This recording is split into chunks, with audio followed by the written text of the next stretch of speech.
Somewhere in Buenos Aires there was a long and narrow passageway leading from a sunny patio to the heavy metal door with several bolts and locks on it.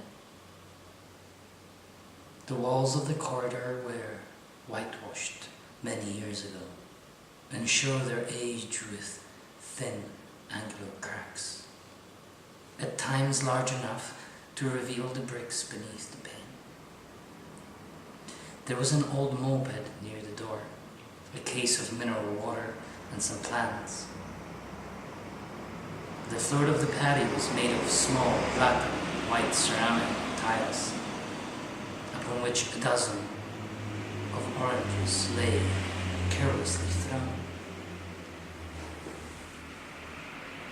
At a plastic white table in the center of the patio sat an apparently young man, drifting away in a reverie.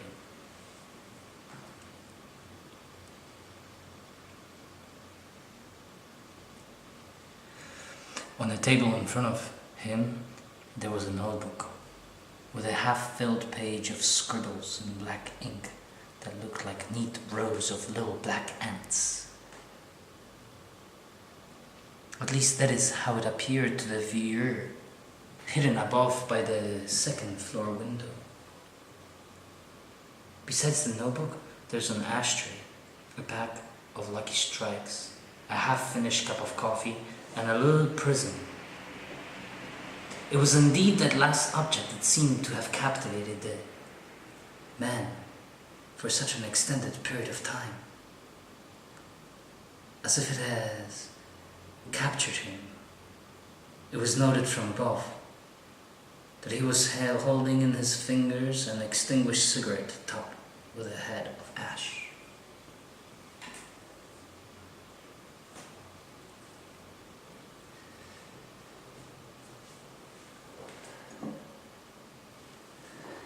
The hidden observer from above imagined he could see through the eyes of the writer, and thus he saw a trickle of tiny black ants.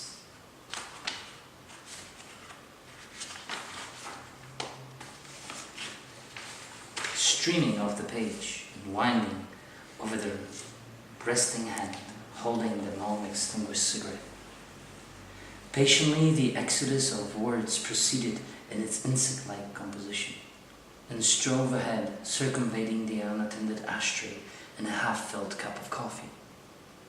Then, crossing the plains of the patio table, the procession entered through the prism, towering over it like a gateway to the other side of the world of broken colors. Solemnly, the thin thread of thought descended off the tabletop. Down its leg onto the patio floor, there was a discontinuous chessboard.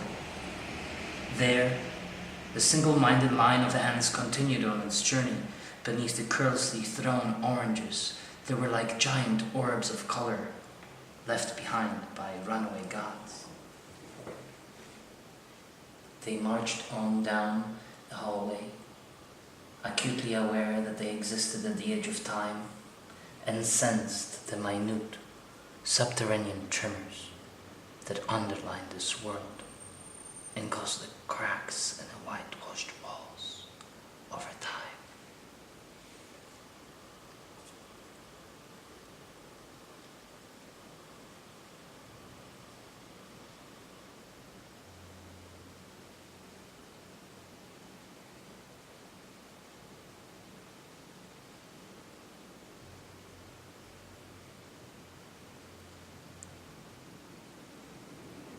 Over time, the cordon of words reached the bolted door, and that began scaling it with a determination that only insects are capable of.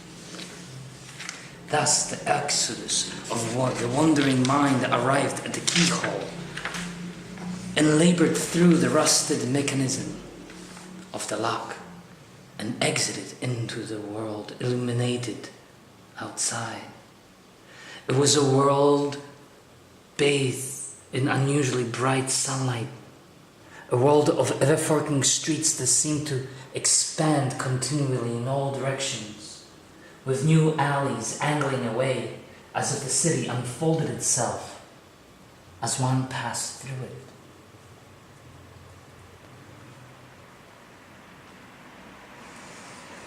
In the grand scheme of things, inconsequential is the fate of any singular ant that may fall out of step at any moment and end its brief and illogical existence. No sooner does the tiny black body stumble and stiff, dead, and it is consumed by those following. The little things individually do not comprehend, nor even take note of their fate, nor the terrain of the brightly lit cobblestone labyrinth of the city. They navigate by purpose alone, without knowledge nor conscience. They go on one little step after another, forever. The procession continues in its glacial momentum, indefinitely and independently of the wandering mind out of which it was born. A mind confined beyond the bolted door of the patio, with the whitewashed walls and the chessboard floors, with scores of randomly thrown oranges beneath, which minute vibrations and tremors murmur. A rift develops upon another timeline, that of ages trembling ever so slightly beneath every city. I notice by a short-sighted history.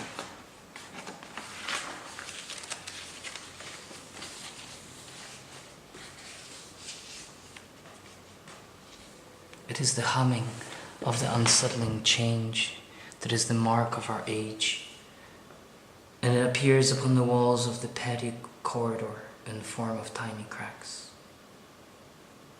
Given a bit of perspective, as if seen from a window in the sky, the thin thread of 1,000,001 tiny ant-like words marching off the page forms a definite and expanding fracture in the sun-bathed fabric of rooftops, terraces, patios, alleys, and checkered corridors. Corridors not unlike the one where the apparently young writer contemplates the secrets of the prism and the inevitable consequences that have shaped his life. Then again, as possibly seen by a secret witness hidden behind the second-story window, the world of the man sitting in the patio was broken up by a lot more than the prism that offered his mind a refuge. There was the death of a child, an irrevocably broken marriage, bankruptcy, addiction, anger. There was doubt, uncertainty, and medications, and it was all delivered as planned, regardless of his will. In the eyes of the voyeur, the world was broken up by the man's very soul, and there was nothing at all that he could have done to change this, and the most impossible thing was to accept it. The pieces have been arranged so that they may fit the mind that was conceived them. Still, the laws of this ancient game escape us.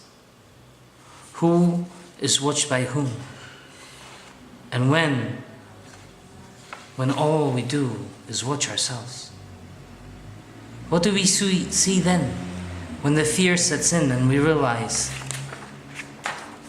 that it has all been prepared just for us, and we alone, in the heart of the loneliest of cities, are the witnesses of our own undoing?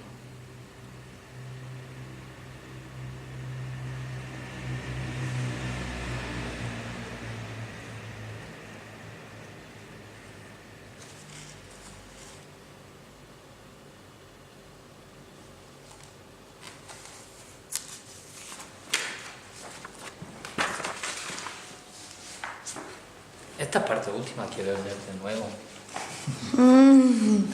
No salí tan bien.